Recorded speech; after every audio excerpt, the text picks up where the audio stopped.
Hello দর্শক, আসসালামু আলাইকুম। আশা করি সকলেই ভালো আছেন। তো দর্শক দেখতে পাচ্ছেন এই যে আমাদের সামনে যে কচু গাছগুলো দেখতে পাচ্ছেন, এই কচু গাছগুলো কিন্তু যে এরকম যে আমাদের বাড়ির পাশে যে জমি জমাগুলো রয়েছে, সেই জমি জমার পাশ দিয়ে যে ক্ষেতের আলগুলো থাকে, সেই ক্ষেতের আলগুলোর পাশ দিয়ে কিন্তু এই ধরনের কচু শাক হয়ে থাকে। এবং এই কচু শাকগুলো যে কতটা ভিটামিন, সেটা হয়তো আপনারা যারা না খেয়েছেন তারা অবশ্য ভিটামিন সম্পর্কে বুঝতে পারবেন না, কিন্তু যারা এই কচু শাকগুলো খেয়েছেন তারা অবশ্যই বুঝতে পারবেন যে এই কচু শাক খাওয়ার যে কতটা ভিটামিন।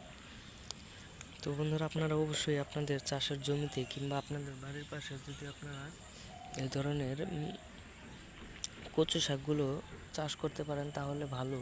এবং আপনারা যদি চাষ না করতে পারেন তাহলে অবশ্যই আপনারা আপনাদের জমির পাশ দিয়ে কিংবা আপনাদের জমিতে কিংবা বাড়ির পাশ দিয়ে আরও অন্যান্য বিভিন্ন জায়গা দিয়ে আপনারা খুঁজে দেখবেন যে এই ধরনের কচু গাছগুলো কিন্তু অনেক হয়ে থাকে। এবং সেই কচু গাছগুলো যখন বড় হয়ে যাবে সেই কচু গাছে কিন্তু সেই কচু গাছ থেকে কিন্তু আপনারা এগুলো তোলার পরে শাক তৈরি করে খেতে পারবেন, পাশাপাশি আপনারা অনেক ভিটামিন পাবেন।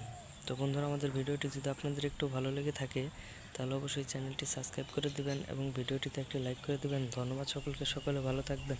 আসসালামু আলাইকুম।